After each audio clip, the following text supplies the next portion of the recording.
Yo, what's going on, you guys? It's your boy, 360 Stacks, in this thing, baby, representing Team Kings of Games. My guy. Bruh. Alright, so today I'm coming at you guys with an update on RIKKA SUNAVALON. It's definitely one of my favorite combo decks.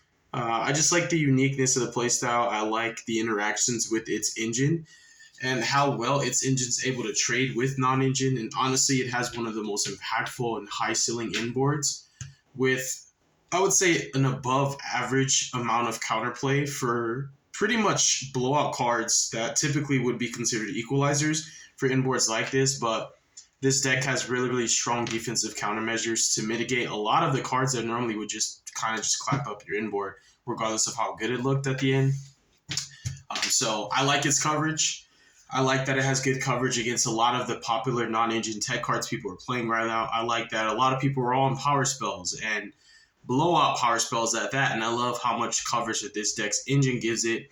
I like that it's able to break boards with engine, and I like how its engine's able to play around hand traps and other cards that normally would just not allow combo decks to play, So I think it's able to thrive. Every single deck is going to have weaknesses no matter what, so we could sit here and make a list of all the weaknesses to say why this deck's not good. But ultimately, I think because it's able to cover for so much weaknesses that a combo deck typically would have, that I do think that it's considerably, at minimum, to me, a tier 2 deck. And if it had more representation, a lot of people would look at this as a true, legitimate menace, bro. Like, people would be siding and preparing for this deck. Because essentially, the only card that you really are going to have the most trouble playing around is just Droll. But even at that, your engine still allows you to beat Droll. So it's pretty good. If you like this kind of content, definitely consider subscribing to the channel. Leave a like if you liked the video, leave a dislike if you didn't.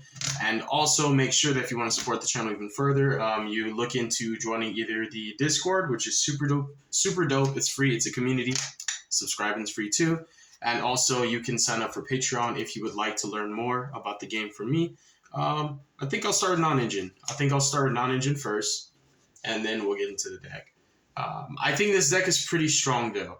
Unironically, the weirdest matchups for me right now are Pearly and Runic decks. I don't really have that much trouble against Branded. I don't really like this deck. I already designed it to be able to beat Cash and Branded and Labyrinth, which are, for me, the decks that I expect most. Followed by Pearly. I think Pearly and Dragon Link are also rising more in popularity. But ultimately, the weirdest matchups are honestly like the Runic and the Pearly decks. And I would say like Runic, for me, it's more difficult just like certain engine pieces being hit off my deck and not necessarily just my engine interacting with theirs. One for one or not, this deck economically can gain so much advantage, and it's able to just maintain its resources so well, and the boards have a lot of stability, and you have like an FTK against Runic anyways. But outside of the spells being able to just take crucial cards from you, I think Pearly fairly in just trading, whether it's economically or just defensively, you playing through their interruptions or them playing through yours, it's one of the most unique and interesting matchups for this deck. It's not that Pearly is just like absolutely just going to clap you up. It's that Pearly's engine is so awkward and how you can interact with it. And even though your interactions are layered and they're coming from different places, a lot of the cards that you want to hit really are the spells. So ultimately, the goal when you go first against Pearly is to always get your Naturia Rose Whip lock. And when you don't have access to that, it's really hard to prevent them from doing what they want to do. Because a lot of that crap just ain't once per turn, bruh. And this deck, it has really decent negates, but it doesn't have enough spot removal all the time when you go for your standard inboard, because most of the time you want the most coverage against blowout power spells. But when you're getting hand trapped left and right, typically you're going to end on a board of like 3 to 4 interruptions, and you can have like a nice little spot removal here and there. But ultimately, what I like to do is just get like a solid 2 negates and then 1 to 2 bounces.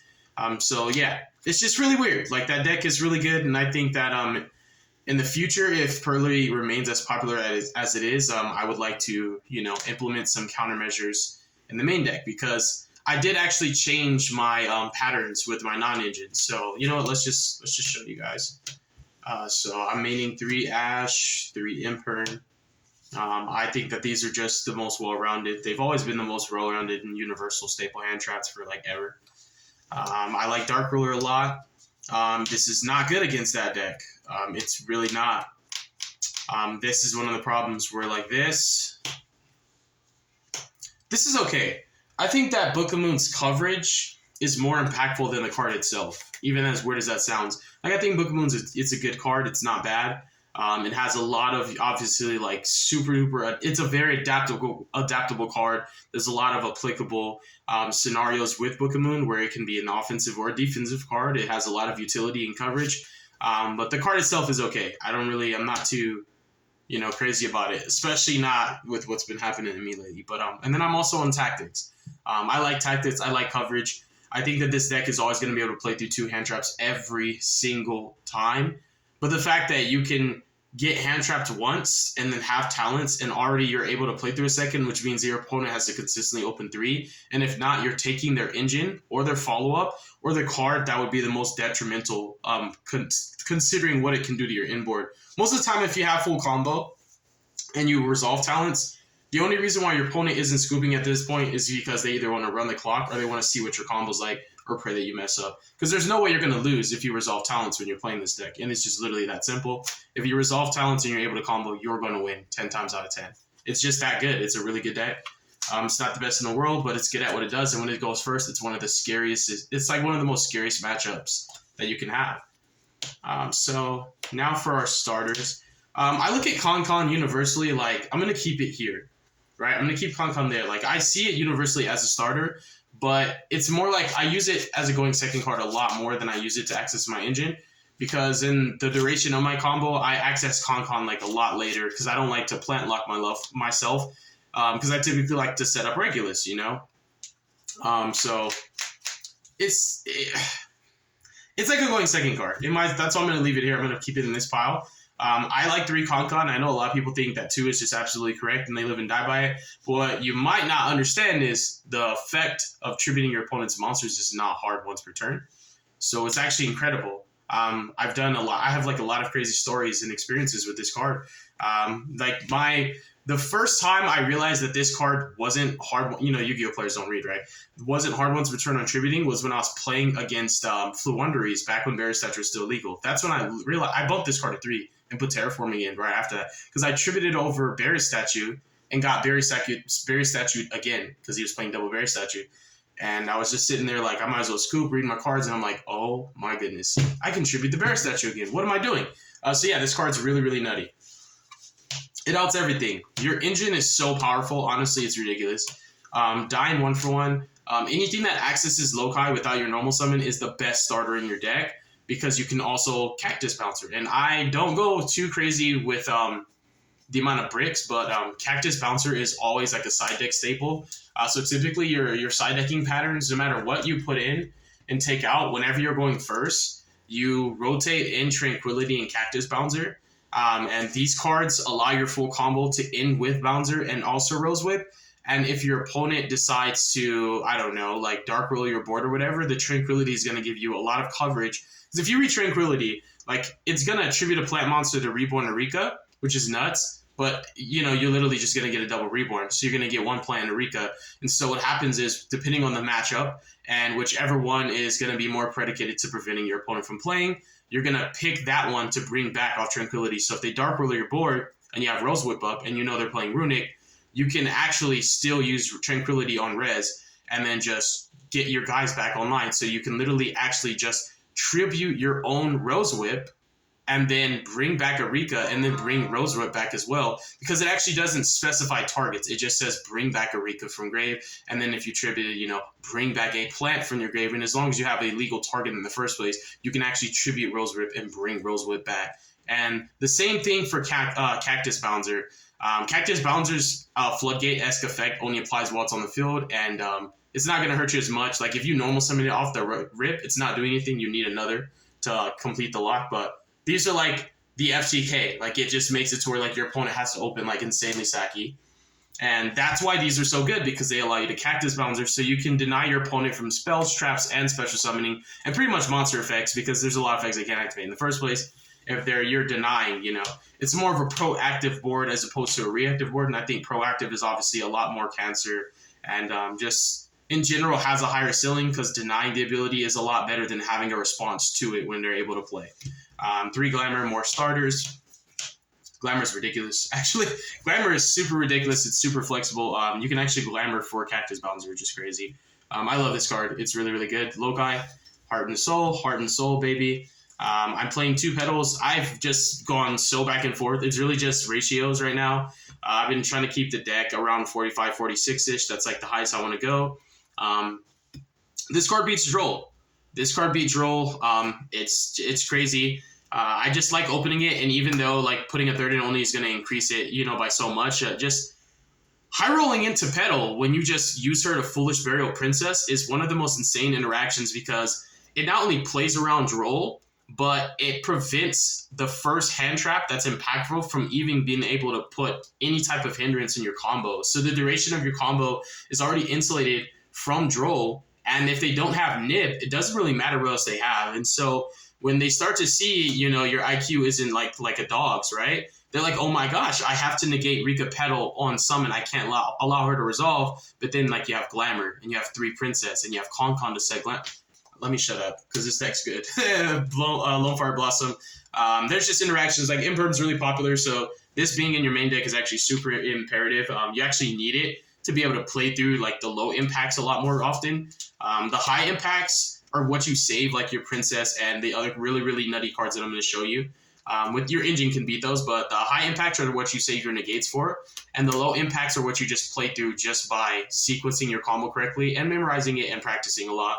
And when you know the fine lines and the ins and outs of your deck, you're going to understand that there's a lot that you don't need when you just know what you're doing. The deck has the resources available to you to tailor to whatever need you need, that you have at that moment. And I think that Con again is a going second card. So this next portion of the deck profile is more so like utility-based extenders who their functionality changes depending on the situation, being going first or second. Sewing is like an extender, so I can just consider it in the pile of extenders. But these cards specifically have multi-purpose, right? I love multifaceted cards. You guys know how I love a card being able to not only access as an engine-based card, but to have the utility to go second without having to play so much non-engine. So you have decks like this where you don't have to play so much non-engine because your engine is that good. When you say a deck like Zodiac is good because they have so much space for non-engine, wouldn't you feel like, well, maybe the deck isn't that good because if you need to play that much non-engine, that means your engine is not strong enough, whereas this deck does not need to play that much non-engine, and you can allocate a lot more slots and spaces for cool techs like these because they essentially fulfill the role of being engine and non-engine at the same time because they have that multi-purpose and they're able to be flexible enough to solve the same problem that the non-engine slot would have in the first place. And I love that. And that aspect of deck building is what I thrive off of the most. And it's one of the reasons why it's really hard for me to play 40. There's cards like Maiden, who allows you to countervent targeting on the most I would say your most vulnerable interaction is when this guy first hits the field. If this resolves, it doesn't matter what they have in the rest of the combo.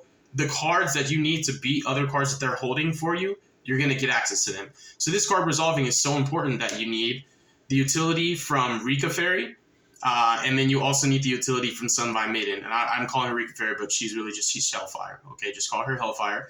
So these are just going to negate targeting effects, which is really powerful, and they're extenders at the same time. So not only is this going to stop the initial effect like Imperm or Villa or whatever, but also at the same time, she's going to special summon herself as a plant-based extender, which is literally like a 2-for-1. That's what I mean by it's like a going second card with the utility of still being an engine card because it is an extender. It's a plant body, and it can hit runic stuff. She only does it to monster effects that target, but that's still like a rise hard. You got to think about like your Pearly matchup. Like in this card just hits like every targeting effect, and targeting effects are really, really powerful against this guy. It made me want to tech Lances. I was messing with Lances, and then I realized, why did I play Forbidden Lance when I can have searchable Lances with a lot more utility that do more than just be a Lance? Even though Lance, works in other aspects, but still, and then just one.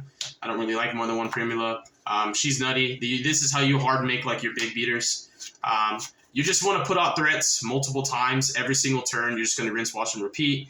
Your inboard is normally enough for people to scoop to. But if you didn't open too well, which rarely ever happens, like it never really happens, or if your opponent's godly and just really just high rolled into a lot of non-engine and it got to that game state, this deck can still put up a threat multiple times every single turn and just keep pressuring the board. Just 2 Mudons. I love 3, but yeah, I've been looking for Mudon 2, bro. Where you at, Kibutsky? And then Lily Boria. Very similar. So Mudon has the same utility because she can access a card like Concon, and Concon can just tribute Dragoons right off the field. I think that's pretty nutty. I think it's insane that I can just tribute Baron de Fleur for cost, you know, and just clear the field after you've baited the negates. To clear the field is just so good, and to build your own board with follow-up and your engines enough that your opponent can exhaust their resources trying to break your board and you'll still kill him on the crackback because your follow-up is there.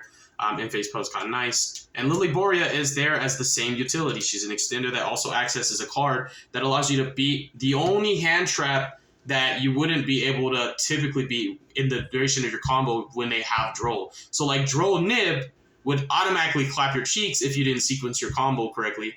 But if you have access to the engine, you can beat Droll Nib every single time without cross out or anything like that. Princess, she beats every single hand trap. She's also one of the layered disruptions that comes from a different point of interaction at your inboard. So her being a looming threat in your hand or in your grave on top of the Concon and the sheet and everything else you have is one of the reasons why so much non-engine is not that good against this deck.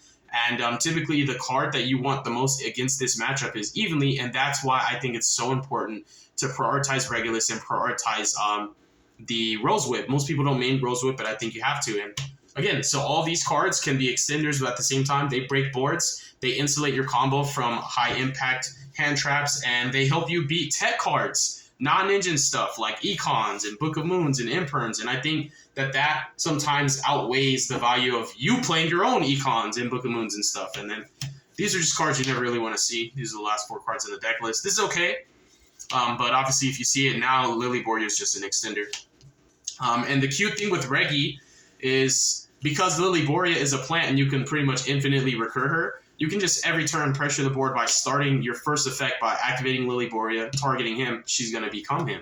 So now you have like infinite Omni negates. And because he's a soft negate, he negates the effect, not the activation. That's how you like essentially lock your opponent out of spells and traps, like a Nitsuria Exterior kind of thing with Rose Whip. And yeah, Rose Whip Bay, like she's priority number 1. Because there's way too many power spells in everybody's deck list, and it's just a blowout. You just automatically win. You have to play 3 Dryas. I like 2 Healer as opposed to 1 Healer, 1 Thrasher. Comes up a lot more. I've seldom ever even went out of my way for Thrasher. We have 2 Jasmines, Dance Peonies, beautiful. I love the art on these cards. This is always going to be a part of your inboard most of the time. Because your sheet is not something you want to use preemptively. So that secondary spot removal, I'd rather use him than drop. I never really stick Queen on my inboard. She's like for my crackback. She's for the pressure I need to deal with stuff when I'm trying to kill. This is just because this deck struggles with back row a lot. And this is something that I also will stick on my inboard in the earlier sequences, but also to like play around Dark Ruler more. There's times when I actually leave my Strinna on board and tribute her on my opponent's turn. So that way, like if they have Dark Ruler, they have to use it. And then that's where like the Tranquility plus leaving Strinna on field makes it feel like Dark Ruler was just like a neg-1, because you can Tranquility back your Rose Whip, and you can also just tribute her for your Tranquility if you already had a way to clear Rose Whip. But either way, you can just Princess, negate a monster effect, tributing her, get out whichever boss you need for that moment the circumstances calling for, and then this can still bring back the Rose Whip that initially got Dark Rulered. And then, you know, on top of that, you still have your sheet with Concon, which is just a 2-for-1. So, yeah, it's beautiful. I love this deck. I think it's great. Its ceiling is really high. Thank you guys so much for listening to me. God bless you. Make good choices. Don't hurt your brain cells. Stay tuned for future content. And peace, baby.